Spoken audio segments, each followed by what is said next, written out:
My sister pushed a breadbasket toward my son and said, "We didn't order for him," while her kids ate $100 steaks. My dad added, "You should have packed him something." I just smiled. When the waiter came back, I stood up and announced. My sister pushed a breadbasket toward my 7-year-old son at Morton's, the steakhouse in downtown Toronto, the kind of place where the cheapest entree costs more than I used to spend on groceries for a week, back when money was tight and every dollar had to stretch until it screamed. "We didn't order for him," Jessica said, her voice carrying that particular tone she'd perfected over the years, polite enough that a stranger wouldn't catch the cruelty, dismissive enough that I felt it like a slap. Her twins, Olivia and Ethan, both 10 years old and wearing clothes that cost more than my monthly car payment used to, were already cutting into steaks so big they hung off the edges of their plates. Wagyu beef, $120 per serving, according to the menu I'd memorized while we waited for our table. My dad, Richard Chen, 64, retired architect, sitting at the head of the table like he was still the patriarch whose word was law, added without looking up from his own ribeye, "You should have packed him something if you knew we were coming here, Marcus. It's a nice restaurant, not really a place for kids who aren't prepared.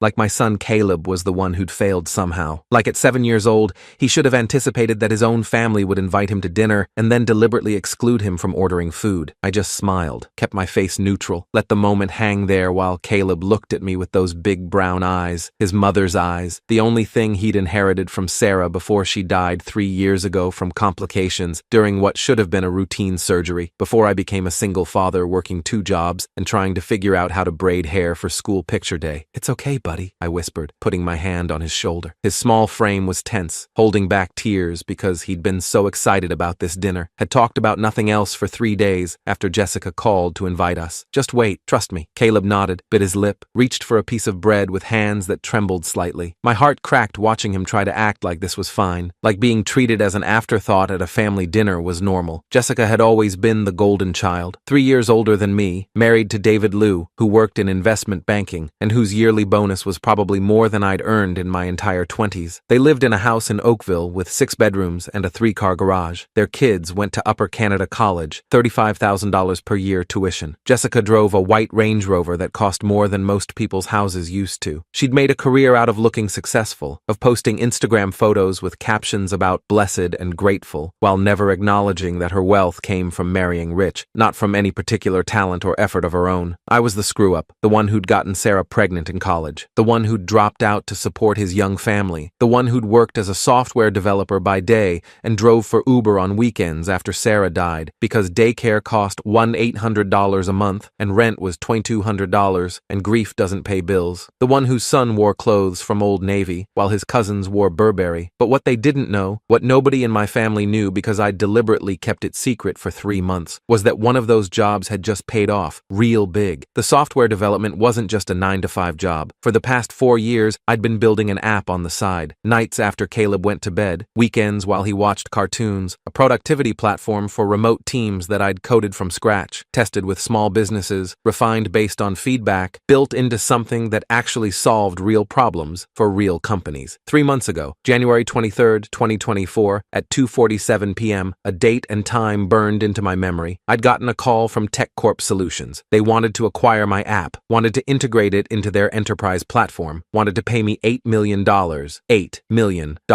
I'd nearly dropped the phone. Had to sit down on my kitchen floor while they explained the terms, the timeline, the due diligence process. Had signed the papers 4 weeks later with hands that shook so badly the lawyer had to guide my signature. Had watched the wire transfer hit my bank account and immediately transferred most of it to investments and trusts and accounts that would ensure Caleb's future was secure no matter what happened. And I hadn't told anyone, not my father, not my sister, not even my best friend Mike, who'd been there through everything, because I wanted to see who my family really was when they thought I still had nothing, when they thought I was still the struggling single dad they could pity and patronize and occasionally invite to expensive dinners where they'd make sure I knew my place. Tonight was answering that question perfectly. "Should we order dessert?" Jessica asked her kids, her voice bright and cheerful, completely ignoring Caleb, who was slowly eating bread and trying not to look at the steaks everyone else was enjoying. "They have a chocolate lava cake here that's supposed to be amazing." "Yes!" Olivia and Ethan shouted in unison, already looking at the dessert menu the waiter had left on the table. My father nodded approvingly. "Good choice. Marcus, you and Caleb can share something if you'd like. The portions are quite generous here. Translation: you can't afford your own desserts, so we'll let you split one if you ask nicely. The waiter appeared at our table, mid-20s, professional, carrying himself with that particular attentiveness that comes from working at a restaurant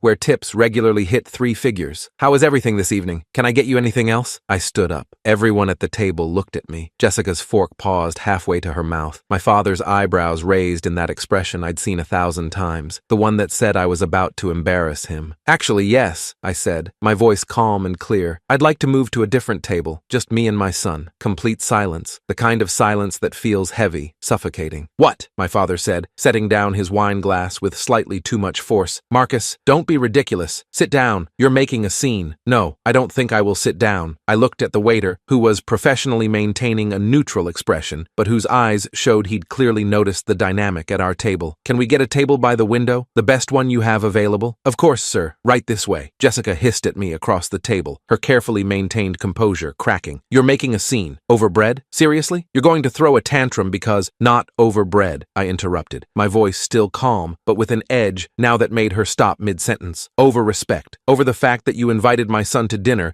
and then deliberately didn't order food for him. Over the fact that you're sitting there eating $120 steaks while he eats bread, and you think that's acceptable." Caleb grabbed my hand and stood up beside me, his little fingers squeezing mine tight. "We'll get a table for 2, I told the waiter, loud enough that several nearby tables turned to look. "And we'd like to see the premium menu. Whatever my son wants, he gets. No limits." Jessica rolled her eyes, that dismissive gesture she'd perfected in high school and never outgrown. "Marcus, you can't afford the premium menu. Don't be stupid. Just sit down and stop embarrassing yourself." "Can't I?" I reached into my jacket pocket and pulled out my new credit card, the black one.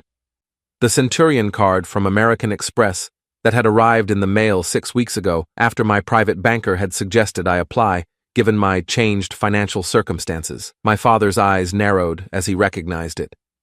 He'd had one himself for 20 years, had mentioned it approximately 900 times as evidence of his success and sophisticated taste. "Is that," he started, "a Centurion card?" "Yeah, came in the mail last month. Funny how that happens when you have serious money in the bank." The waiter's eyes widened. He knew exactly what that card meant.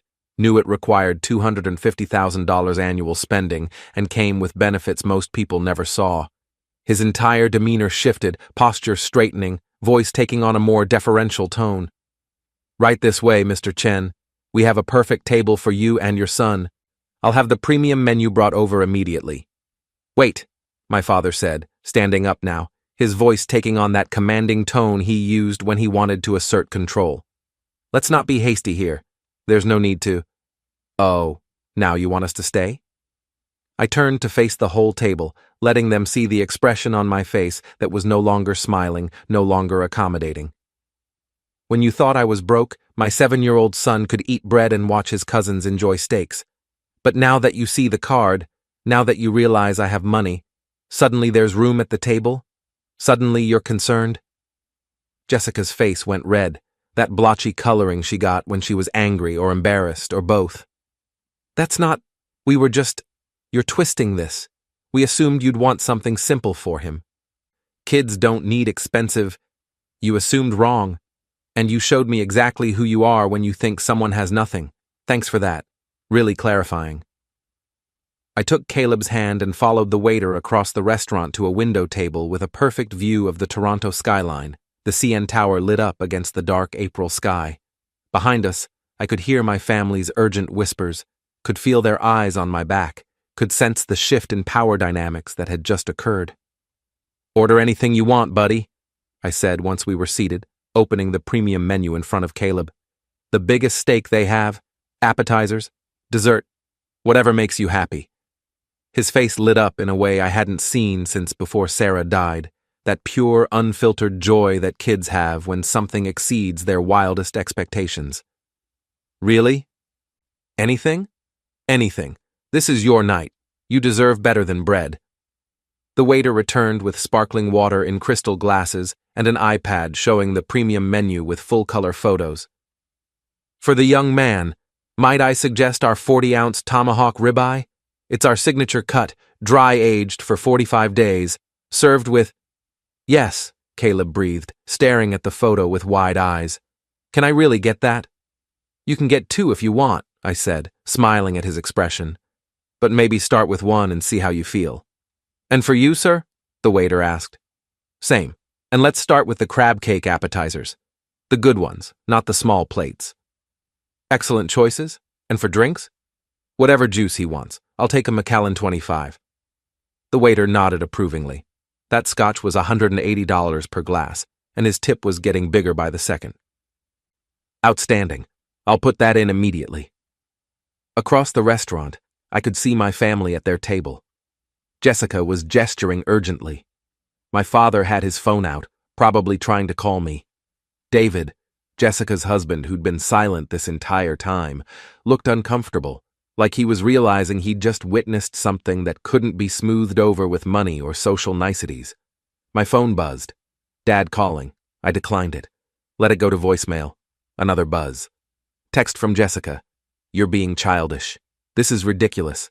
Come back to the table. I typed back, no thanks. My son and I are fine right here. Sent. Blocked her number. The appetizers arrived. 3 massive crab cakes garnished with microgreens and aioli, plated like art. Caleb stared at them like they were treasure. Is this real crab? He whispered. King crab. From Alaska. Try it. He took a careful bite, eyes widening. Dad, this is so good. I know, buddy. You deserve good things.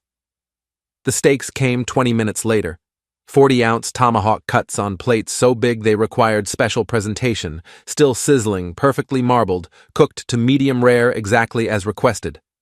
Caleb gasped when he saw the size. The steak was literally bigger than his head, bone protruding like something from a cartoon. I can't eat all of this, he said, laughing. That's okay. Eat what you want. We'll take the rest home. It'll be lunch for a week. I cut into my own steak, the knife sliding through butter-tender meat, and savored that first bite. $800 dinner for 2, worth every penny to see my son's face. And for dessert? The waiter asked when he came to check on us.